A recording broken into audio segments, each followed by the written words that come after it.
20 tahun sesudah Indonesia aneksasi Papua. Konflik terusan dengan masyarakat sipil terus terjadi. Hal ini menyebabkan rakyat Papua sebagai pemilik hak wilayah terus korban dalam melakukan pembelahan atas hak-haknya. Konflik PT Freeport dan masyarakat adat Angome telah berlangsung secara bertahun-tahun. Freeport terus melakukan eksploitasi Gunung Nemangkawi tanpa menguntungkan pemilik hak wilayah. Maka pemilik wilayah melakukan perlawanan agar mendapatkan hak mereka semestinya. Namun realitas berbeda yang dihadapi oleh masyarakat setempat ketika melakukan protes secara damai diperhadapkan dengan moncong senjata. Bahkan yang meninggal akibat perusahaan menggunakan kekuatan aparat secara berlebihan.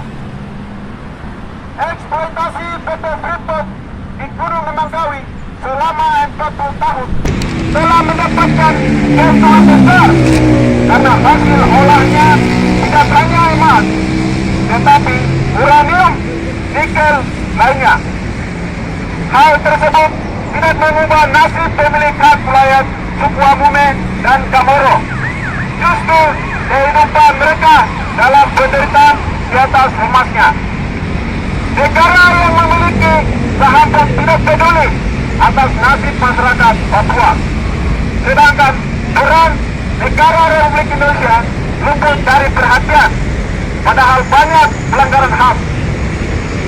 Hadirnya PT Freeport di Timika Papua telah menyimpan berbagai trauma di dalam benak masyarakat Papua. Sangat sensitif atas kebijakan negara sebab mempunyai pengalaman masa lalu yang buruk. Setiap investasi yang masuk di Papua, hal yang sama dihadapi rakyat Papua di Intan Jaya, di mana perusahaan PT Antam dan PT Inalum berencana melakukan operasi tambang emas Blok Wabu, di mana rakyat pemilik wilayah terus melakukan penolakan atas tanah adatnya. Kenapa rakyat Papua menolak penambangan emas Blok Wabu di Intan Jaya? Blok Wabu sendiri merupakan daerah pegunungan yang disebut-sebut memiliki kandungan emas cukup besar. Lokasi ini sebenarnya berada tak jauh dari area tambang milik PT Freeport Indonesia. Di Kabupaten Intan Jaya, Blok Wabu sebenarnya sempat masuk dalam area konsentrasi PT Freeport Indonesia. Tepatnya sebagai bagian dari Blok B dalam kontrak karya yang dilakukan perusahaan tersebut sejak 1991 atau di era Orde Baru. Perusahaan anggota Holding Mine ID ini melepas Blok Wabu. Alasannya karena Freeport Indonesia ingin fokus menggarap tambang Greenback Papua. Pemerintah baru secara resmi menyatakan hal tersebut dalam izin usaha pertambangan khusus atau IUPK pada 21 Desember 2018. Pada IUPK Freeport Indonesia yang diterbitkan pemerintah menyatakan bahwa wilayah tambang perusahaan hanya sekitar 9.900 hektar yang dulu dikenal dengan Blok A, sehingga Blok B atau Blok Wabu dan lagi masuk ke kawasan Freeport Indonesia. Dari hasil kajian cepat Indonesia Bersihkan dapat ditemukan bahwa pada 22 September 2020 Menteri BUMN Erick Thohir telah bersurat ke Menteri ESDM agar memberikan pengelolaan Blok Wabu kepada PT Antam. Tak lama kemudian, Direktur Holding BUMN Tambang Mining ID juga menyatakan jika Gubernur Papua meminta penambangan Blok Wabu dilakukan dengan melibatkan BUMN. Hal itu diperkuat dengan keberadaan salinan surat bertanda tangan Gubernur Papua nomor 540 garis miring 11625 garis miring Z yang berisi dukungan dan merekomendasikan PUPK Blok Wabu seluas 40.000 hektar kepada MindID. Lahan konsesi Blok Wabu berdekatan dengan pos militer dari hasil eksplorasi PT FI di Blok Wabu. Terungkap bahwa ada cadangan emas lebih dari 116 juta ton biji. Kandungan mineral dari tiap biji rata-rata 2,16 gram emas dan 1,75 gram perak.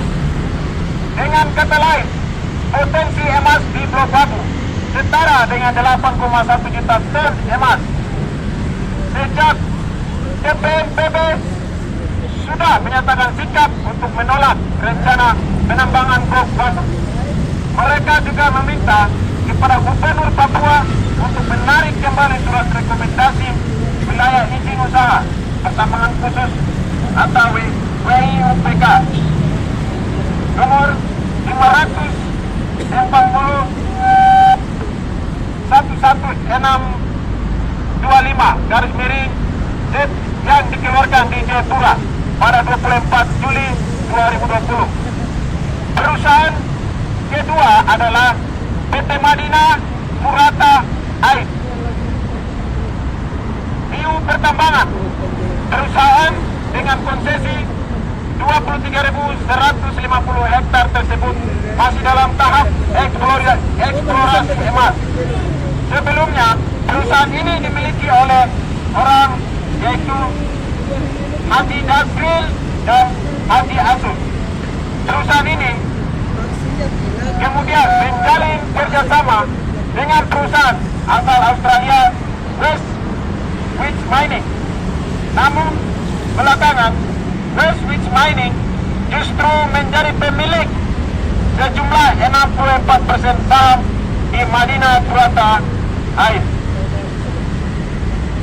Pada 2016, Westwich Mining juga memberikan sejumlah 30% saham kepada Tobacco Shell Mandiri atau PT Tambang Raya Sejahtera, anak perusahaan dari Tobacco Sejahtera Group, sebagai bentuk perjanjian aliansi bisnis.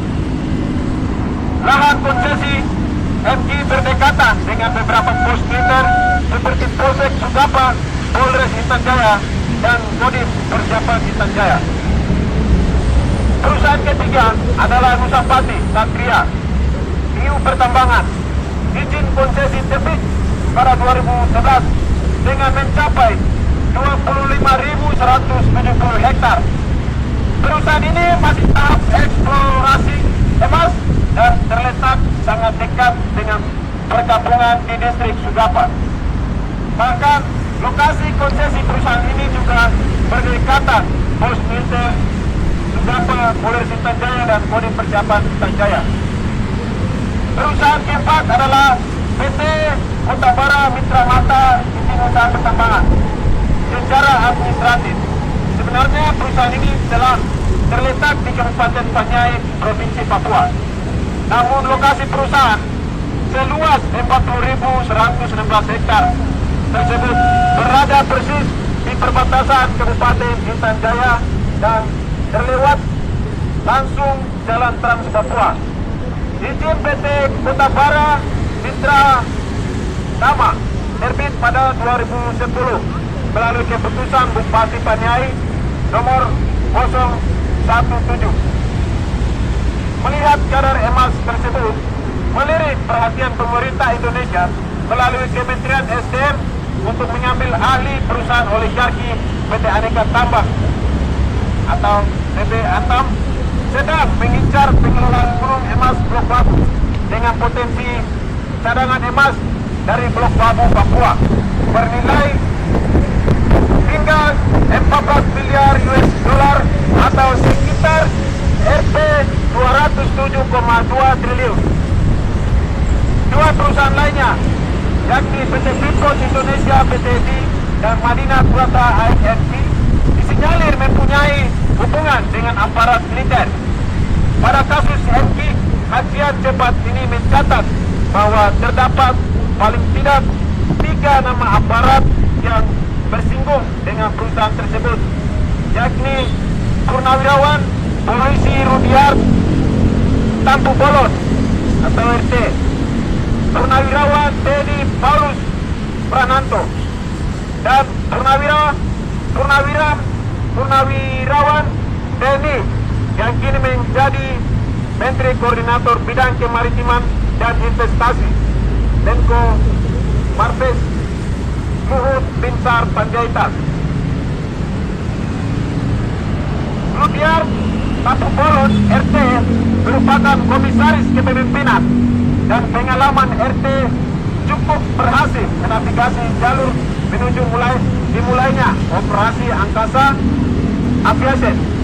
Juga mendapat 20% kepemilikan saham di PT Madinah Purata AIS.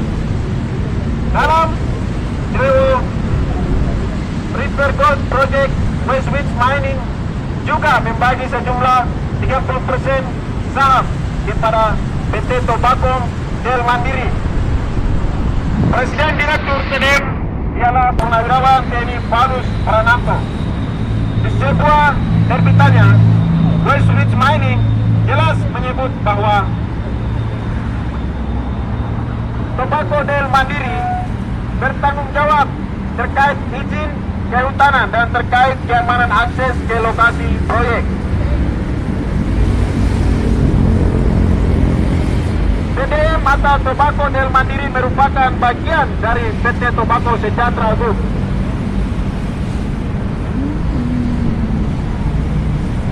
Pemilik saham minoritas Toba Sejahtera adalah Purnawirawan TNI Luhut Binsar Panjaitan. 2 Purnawirawan TNI yang terkait dengan perusahaan MK, Paulus Prananto dan Luhut Binsar Panjaitan, merupakan anggota tim relawan Bravo 5 pemenangan Presiden Jokowi pada 2014 dan 2019. Pada kasus rencana tambang emas di Blok Labu, kajian cepat ini mencatat terdapat 5 aparat militer TNI Polri. Kelima nama tersebut berasal dari 3 nama entitas perusahaan yang berbeda, tetapi masih satu naungan di bawah holding perusahaan tambang Indonesia, yaitu Main ID. Dalam entitas PT FI sebagai perusahaan pemilik konsesi sebelumnya di Blok Labu, ada nama Purnawirawan TNI Hinsa Siburian atau yang disingkat HS sebagai komisaris PT FI. Pada 2015 sampai 2017, HS merupakan tim relawan Sakra 19 pemenangan Presiden Jokowi pada 2019. Perusahaan yang ditunjuk untuk menggarap bahan konsesi PT FI Blok Labu yang dikembalikan ke pemerintah Indonesia adalah PT Antam. Dalam kajian cepat mencatat ada 2 nama aparat militer di Antam, yakni Purnawirawan TNI Agus Surya Bakti dan Komisaris Jenderal Polisi Bambang Surnawibowo. Di Antam, Agus Surya Bakti menjabat sebagai komisaris utama, sementara Bambang Surnawibowo merupakan komisaris. Di samping itu, Bambang Surnawibowo juga tercatat masih aktif menjabat sebagai Sekretaris Utama Badan Intelijen Nasional. Sementara di tubuh Main ID ada nama Purnawirawan TNI Doni Monardo sebagai Komisaris Utama dan Purnawirawan Muhammad Munir sebagai Komisaris Independen. Sampai saat ini, Muhammad Munir juga tercatat berkiprah sebagai Ketua Dewan Analisis Strategis Badan Intelijen Negara. Keberadaan Purnawirawan dan anggota aktif militer TNI Polri di perusahaan merupakan bentuk bisnis militer kaki 2. Karena itu sulit untuk tidak menduga bahwa ada kepentingan ekonomi di balik serangkaian operasi militer ilegal di Intan Jaya. Nama-nama aparat militer yang muncul pun tidak sembarangan. Beberapa terdidik di Kesatuan Kopassus yang terkenal cukup elit di tubuh TNI. Beberapa punya latar belakang atau pengalaman di Badan Intelijen Negara. Ada pula yang setelah purna tugas berkiprah di dunia politik dengan menjadi tim pemenangan presiden yang berkuasa saat ini, Joko Widodo. Dengan demikian, dapat dikatakan bahwa sebuah kebetulan mereka duduk di berbagai posisi penting di perusahaan-perusahaan tersebut.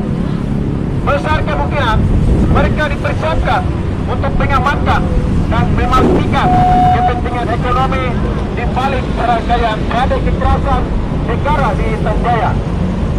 Hal ini sesuai dengan alasan yang disampaikan Menteri BUMN Erick Thohir ketika ditanya alasan menempatkan banyak aparat di BUMN, terutama yang berbasis industri pertambangan.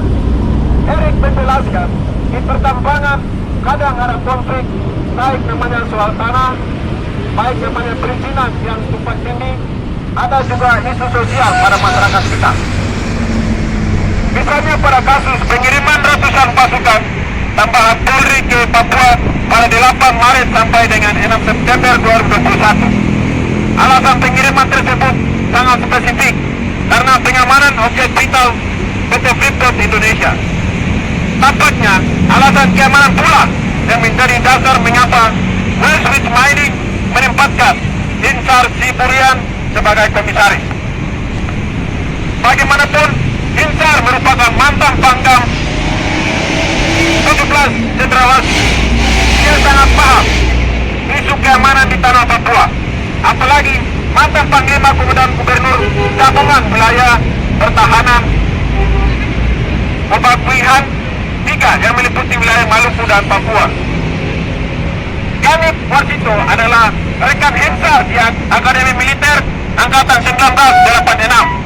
Keamanan Angkatan Pendidikan potensial membuat kedekatan dan koordinasi dapat terbangun lebih baik. Pembangunan 3 merupakan satuan komando utama operasi, sebuah satuan baru yang langsung berada di bawah komando Panglima TNI. Satuan ini nyaris menjadi juru bicara terkait konflik kekerasan di tanah Papua, termasuk sekitaran konsesi PT FI.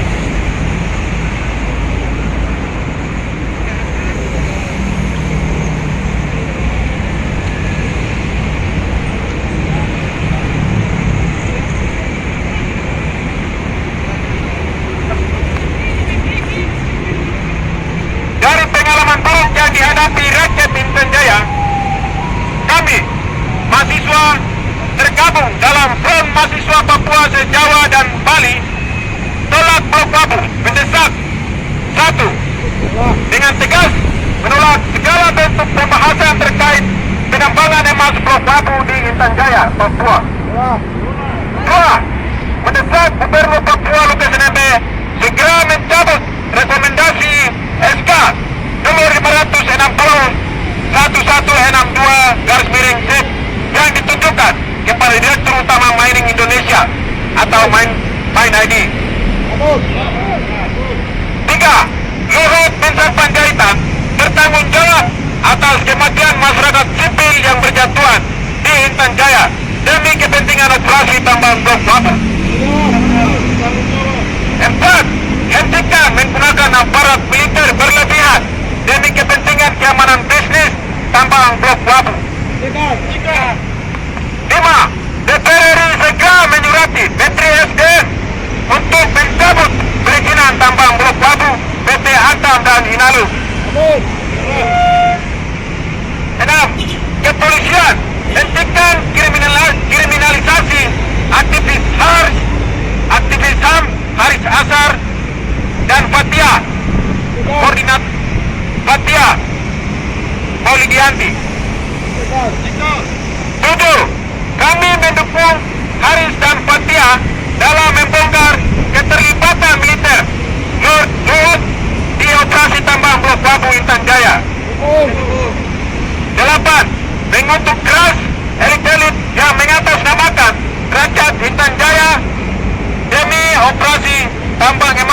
Wabu.